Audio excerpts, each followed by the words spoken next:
Hey, Shalom. First and foremost, I want to give all praises, glory, and honor to Yahweh, by Hashem Yahweh Shai, by Hashem Kakwadash. Double honor to the apostles and elders at Great Millstone who rule well through the scriptures. Peace to the hopeful elect. I want to do a lesson on Joseph, all right? One of the 12 sons of Jacob. All right, so just because the scripture says, Salaki, the scripture says what? I start off with this scripture. Romans 15:4. All right. It says, for whatsoever things were written aforetime were written for our learning, that we through patience and comfort of the scriptures might have hope. So, you know, you read the scriptures and you get different stories or different events, and we see how the Lord delivered them. All right. Let me to back that up, I'm gonna get the Sirach, and I'm gonna do this particular lesson gonna be about how the Lord delivered Joseph. But this is Ecclesiastes chapter 2, and I'm gonna say let me see, 2:10. It says, "Look at the generations of old and see, did ever any trust in Yahweh and was confounded? Or did any abide in his fear and was forsaken? Or whom did he ever despise that called upon him? For the Lord is full of compassion and mercy, long suffering, and very pitiful, and forgiveth sins, and saveth in time of affliction." And what we got to remember is, you know, always keep constant that the Lord is long suffering. All right. The scripture says, though it tarry, wait for it, for it will surely not tarry. So even though it seemed like a long time, you know, you still just got to keep holding on. But let's jump to Joseph now. Let me see. Let's see Joseph. Okay. Genesis chapter 30, let's start at 23. It says, and she conceived, 22, Genesis 30:22. And the Most High remembered Rachel, and the Most High hearkened to her and opened her womb. And she conceived and bare a son, and said, the Most High have taken away my reproach. And she called his name Joseph, and said, Yahweh shall add to me another son. So Yahweh, and he did, which was Benjamin. All right. So this is Joseph. Yahweh Sapah. So it'll be Yahweh Sap in the Hebrew. All right. It says Jehovah has added, but that's not correct. Yah in the Hebrew at the beginning of a word is he. All right. So it's properly he will add. All right. And what did Joseph do? He added another tribe to the 12 tribes, because one of the sons was Dan. Okay. And that's why Dan is not mentioned in Revelation 7 of all the 12 tribes, because Joseph, Yahweh Sap, added a tribe. All right. Ephraim and Manasseh came out of Joseph, Ephraim being the chief tribe. All right. But also the Lord added unto Joseph. All right. Let's get Psalms 105. And let me see where we start at. Start at verse.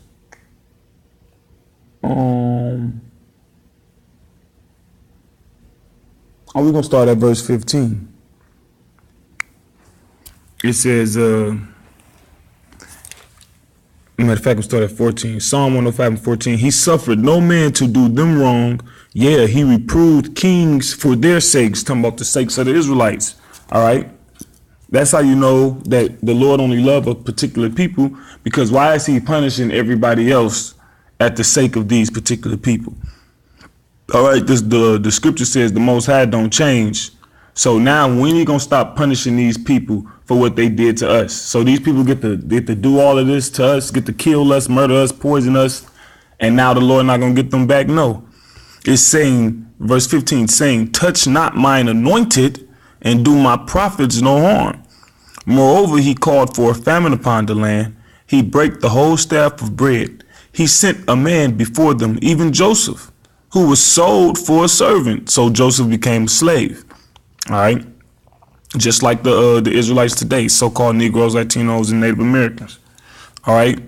We were slaves. All right. And we're still in bondage, but it's to a lesser degree. All right. It's more mental than physical now. It says, whose feet they hurt with fetters. So he was bound. All right. He was laid in iron until the time that his word came. The word of Yahweh tried him. See, and that be the thing. The Lord the Lord tries you. All right. He got a particular amount of time for you to go through whatever hell you're going through until he say enough and come deliver you to prove your faith. All right, let me grab a scripture in Peter. The trial of our faith. It's like, yeah. Yeah, 1 Peter 1:7. Okay. Matter of fact, I'm gonna start at 6. It says, wherein ye greatly rejoice, though now for a season, if need be, ye are in heaviness through manifold temptations. So we rejoice through the hope, through the faith, through the expectation that if we continue and we endure, we'll receive the kingdom of heaven, Lord willing, and everything that come with it. But we in this flesh, so we what? We be in heaviness, all right, through manifold temptations. But it's just for a season. You don't let that get you down. You don't wallow, okay? Verse 7, that the trial of your faith, being much more precious than of gold that perisheth, though it be tried with fire, yeah, though it be tried with fire, all right, might be found unto praise and honor and glory at the appearing of Yahweh Shai Mashiach, right? So yeah, though it be tried with fire, and you know, let me see what they got for fire. Fire, literally, figuratively. Now, figuratively speaking, this fire represents the trials and the tribulations. All right, figuratively. All right, it says because what the scripture says works. Let me see if I can.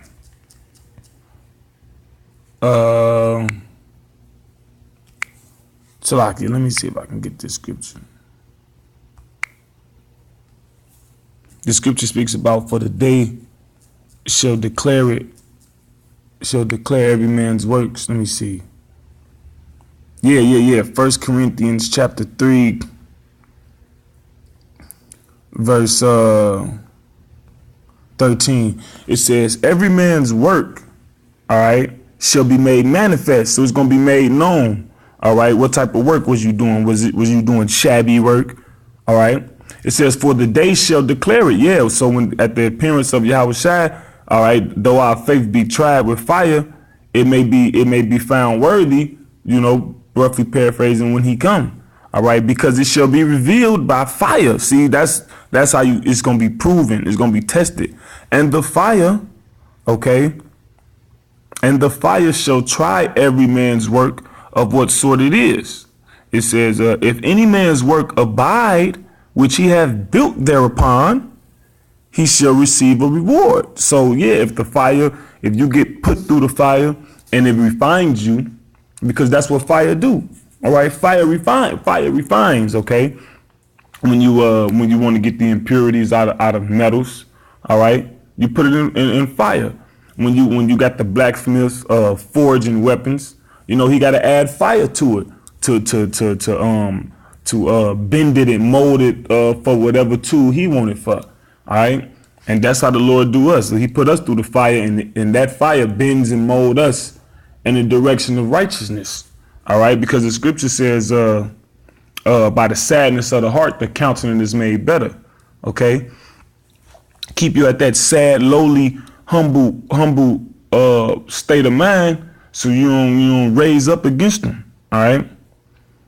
So it says, verse 14 again, 1 Corinthians 3:14, if any man's work abide, which he hath built thereupon, he shall receive a reward. So your work got to remain. All right. The scripture says, if you turn in Ezekiel, if you turn away from righteousness, none of the things you done gonna be remembered. All right. So let's go back to Joseph. Okay. It says, verse 19, until the time that his word came, the word of Yahweh tried him. The king sent and loosed him, even the ruler of the people, and let him go free. He made him Lord of his house and ruler of all his substance. All right, to bind his princes at his pleasure and teach his senators wisdom. So after the word of the Lord came, okay, and tried Joseph, what? Joseph endured, all right. He maintained his integrity, and the Lord added unto him. The Lord gave him power. The Lord gave him power, all right, and that's what we expect to receive. Power over the nations. Look, it said to bind his princes at his pleasure. All right, let me see what they got for bind. Asar, to tie, bind, in prison.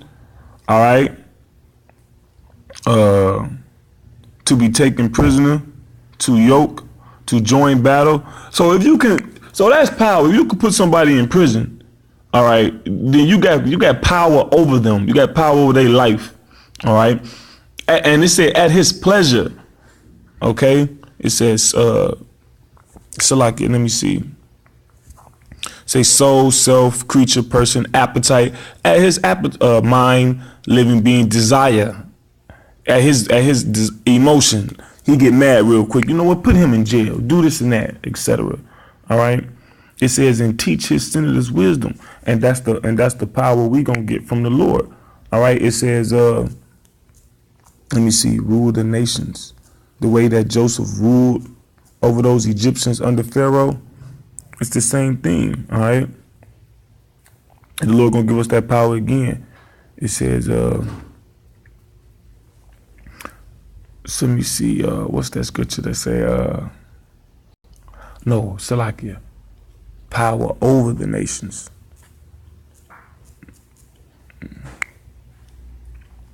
It says, this is Revelation chapter 2, verse 26, and he that overcometh and keepeth my works until the end, to him will I give power over the nations. All right. So right there, that also just stopped all that equality in the kingdom of heaven. It says power over the nations. All right. The way Joseph ruled over them Egyptians. Let's go back. It says Psalm 105 and I'm going to read 20, start from 21. He made him Lord of his house and ruler of all his substance, to bind his princes at his pleasure and teach his senators wisdom, because we're gonna have to teach the heathens too. All right. When you read Isaiah, the second chapter, is it the second chapter? Yeah, it says that all the nations gonna have to come to Israel, all right, to hear the word of the Lord. Okay.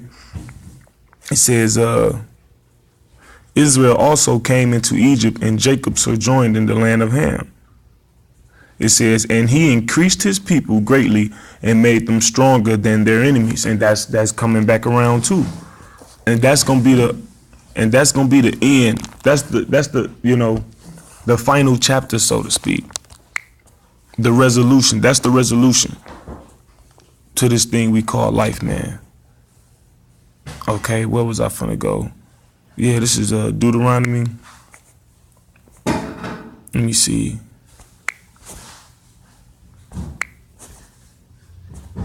This is Deuteronomy chapter 33. I'm gonna start at verse 26. It says, there is none like unto the power of Jeshurun. All right. The power of Jeshurun. Jeshurun means what? Yashar Rawan. All right, means upright one, a symbolic name for Israel describing her ideal character. All right, so the Lord, that's possessed. There's no God like our God, right? That's what it's saying, who rideth upon the heaven in thy help. All right, because those chariots is our salvations. That's our help, and in his excellency on the sky. The eternal God is thy refuge, and underneath are the everlasting arms. And he shall thrust out the enemy from before thee, and shall say, destroy them. All right. Israel then shall dwell in safety alone. All right. The fountain of Jacob shall be upon the land of corn and wine. Also his heavens shall drop down dew. So that's going to be increased. The Lord going to add unto us. Verse 29, happy art thou, O Israel, who is like unto thee? Out of all the other nations, who are like unto the Israelites? All right. O people saved by Yahweh. All right. That's why Balaam said he wished that his latter end would be like theirs, meaning ours. He wished he can die the death of an Israelite. When you read Numbers, okay, it says, the shield of thy help, and who is the sword of thy excellency, and thine enemies shall be found liars unto thee, and thou shalt tread upon their high places. All right, with that, Lord willing, this was an edifying lesson to the hopeful elect. All praises to Yahweh Ba'Shem Yahushai. Shalom.